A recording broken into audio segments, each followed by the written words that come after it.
ចាសួស្តីជំរាបសួរបងប្អូនយើងធៀមយើងអ្នកស្រែអ្នកចំការអ្នកកសិករជាពិសេសអ្នកចិញ្ចឹមជ្រូកទាំងអស់គ្នាបងប្អូនថ្ងៃនេះគឺចែករំលែកទីដែរបងប្អូនណា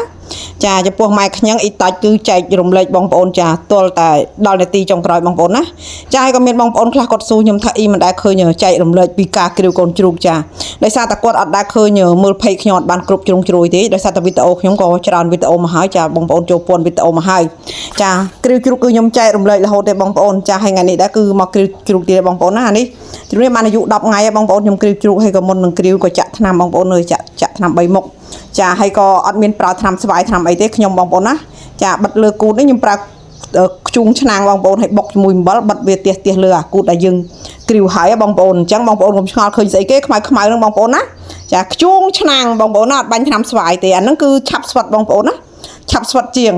ចាហើយវាអត់មានសូវចិញ្ចៀមអីទេហើយក៏ឆាប់ជាដែរបងប្អូនចាវាដោយសារតែមានជាតិអំបិលជាតិប្រៃវាស្លាប់សាច់ហ្នឹងបងប្អូនណាអត់ហើមមិនអីទេបងប្អូនចាអញ្ចឹងគឺខ្ញុំភាគច្រើនខ្ញុំប្រើនឹងតែម្ដងបងប្អូនអត់ប្រើថ្នាំស្វាយទេចាហើយក៏មានបងប្អូនខ្លះបងប្អូនថ្ងៃនេះគឺមកលើកទឹកចិត្តយើងបងប្អូនយើងស្រីចាមួយចំនួនបងប្អូនណាចាមិនថាស្រីមិនថាប្រុសទេចានិយាយជារួមតែម្ដងចាអ្នកខ្លះទេមកខ្ញុំបងប្អូនខ្ញុំអត់ហ៊ានចាក់ជ្រូកទេបងប្អូនណាអញ្ចឹងខ្ញុំបញ្ជាក់កន្លែងនេះបើសិនជាមិនហ៊ានចាក់ជ្រូកមិនបាច់ចិញ្ចឹមជ្រូកទេបងប្អូនការចិញ្ចឹមជ្រូកគឺមិនមានងាយស្រួលទេបងប្អូនណាទម្រាំចិញ្ចឹមជ្រូកចេញបានមកគ្រាប់ឲ្យបងប្អូនយើងញ៉ាំនៅលើទីផ្សារចាមិនមែនជាការងាយស្រួលទេបងប្អូនចាអញ្ចឹងបើដាក់ចិត្តដាក់កាយថាយើងចិញ្ចឹមជ្រូកហើយជាលក្ខណៈគ្រួសារបងប្អូនខ្ញុំមិននិយាយរឿងកសិដ្ឋានទេចានិយាយរឿងលក្ខណៈគ្រួសារគឺចុះផ្ទាល់ខ្លួនឯងបងប្អូនណាចាអត់មានពឹងអ្នកណាទេគឺចុះផ្ទាល់ខ្លួនឯងមិនថាចាក់ថ្នាំចាមិនថាគ្រាវមិនថាអីបងប្អូនណាព្រោះអីយើងមិនអាចពឹងពេទ្យសត្វអីបានរហូតទេបងប្អូនចាចៃដន្យខ្ទុះជំងឺខ្ទុះអីគេមកចូលផ្ទះយើងអីគឺឆ្លងជំងឺដល់សត្វយើងអញ្ចឹងគឺយើងចា take care មែនតើចាហេតុអីក៏អ្នកគេស៊ូខ្លះថាហេតុអីបានតែខ្ញុំចិញ្ចឹមជ្រូកបានលក់រហូតបងប្អូនដោយសារតែខ្ញុំអត់មានហៅពេទ្យសត្វណាមកក្បែរផ្ទះខ្ញុំទេចាដោយសារតែខ្ញុំចេះចាក់ថ្នាំចេះប្រើថ្នាំចាបត់ពិសោធន៍ជាង10ឆ្នាំនេះគឺវាឆ្អិនឆ្អៅទៅហើយបងប្អូនណា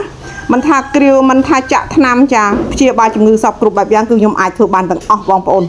អញ្ចឹងខ្ញុំអត់មានហៅពេទ្យសត្វមកក្បែរផ្ទះខ្ញុំឲ្យមានឆ្លងរោគឆ្លងអីទេបងប្អូនព្រោះអីមួយថ្ងៃក៏គេដើរចាក់ថ្នាំចាក់អីដែរចាអញ្ចឹងមានកន្លែងខ្លះឈឺកន្លែងខ្លះអីចឹងទៅវាឆ្លងរោគឆ្លងអីចឹងយើងព្យាយាមបងប្អូនណាជិះវៀងបងប្អូនចាជិះបានក៏យើងជិះទៅយើងធ្វើខ្លួនឯងហើយអ្នកដែលទេមកខ្ញុំចាមិនហ៊ានចាក់ជ្រូកចាបើសិនជាចង់បងប្អូនជាឯកឧត្តមលោកជំទាវចាធ្វើចរិតជាឯកឧត្តមលោកជំទាវបងប្អូនបើចំជ្រូកទេចាខ្ញុំនិយាយហើយនិយាយទៀតបើចិញ្ចឹមជាលក្ខណៈគ្រួសារបើយើងដាក់ចិត្តដាក់កាយស្អីមិនចេះហើយមិនបាច់ចិញ្ចឹមទេចាចិញ្ចឹមតាមព្រេងវាសនាមិនដូចពីពេលមុនទេបងប្អូនណាពេលមុនចិញ្ចឹមតាមព្រេងវាសនាបានពេលនេះ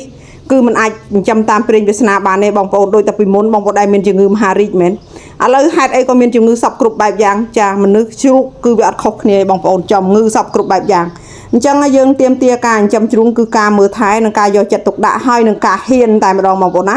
គឺហ៊ានសពគ្រប់បែបយ៉ាងចាអត់មានត្រូវប្រើគេឬក៏មានឈ្នួលអីទេយើងចិញ្ចឹមជាលក្ខណៈគ្រួសារបងប្អូនយើងដឹងហើយចាចុះផ្ទាល់ខ្លួនឯងចាចំពោះខ្ញុំគឺចុះផ្ទាល់ខ្លួនឯងបងប្អូនណាគឺចិត្តដាច់មែនតើបើយើងដាក់ចិត្តដាក់កាយថាចិញ្ចឹមជ្រូកហើយចាគឺដាក់ចិត្តដាក់កាយចូលទាំង 100% តែម្ដងបងប្អូនណាអាហ្នឹងគេហៅថាកើតជាជ្រូកកម្រិតទឹកក្តៅបងប្អូនអញ្ចឹងការចែកម្លែកនេះគឺបង្រឹងស្មារតីបងប្អូនយើងអ្នកស្រីគ្រប់គ្នាបងប្អូនកុំឲ្យខ្លាចកុំឲ្យចាត្រូវតែហ៊ានត្រូវតែកាត់ចិត្តបើគ្មានគេក៏យើងអាចរស់បានចាហើយហ្នឹងហើយបងប្អូនត្រូវការថ្នាំជ្រូកគ្រប់ប្រភេទថ្នាំមេជ្រូកកាត់ឲ្យមិនឲ្យកូនអឹមតប់ខាំក្តៅដង្ហក់អត់ទឹកដោះអត់ស៊ីបាយបងប្អូនណាថ្នាំរាកថ្នាំក្អួតកូនជ្រូកគ្រប់ប្រភេទថ្នាំវីតាមីនពៅតាគៀកមេប៉ពោះបងប្អូនណាចាវីតាមីនគ្រប់ប្រភេទមេប៉ពោះមេកើតឲ្យមិនងាយរកឈ្មោលបងប្អូនណាបែកកូនឲ្យមិនងាយរកឈ្មោលចារលាកស្លាក់អុកគូតចងេងចងាងបងប្អូនចង់បានថ្នាំចង់បានវីតាមីនគ្រប់ប្រភេទចារាល់ចម្ងល់ជ្រូកបងប្អូនអាចអេត Telegram ស៊ូខ្ញុំបានលេខទូរស័ព្ទកតុយ26ចាឆាតចូល Page ចាបងប្អូនរីករាយនឹងស្វាគមន៍ទទួលបងប្អូនជានិច្ចជាពិសេសអ្នកដែលរឹងមាំអ្នកដែលក្លាហានគឺត្រូវជាមួយម៉ែខ្ញឹងបំផុតអរគុណបងប្អូនទាំងអស់គ្នាចា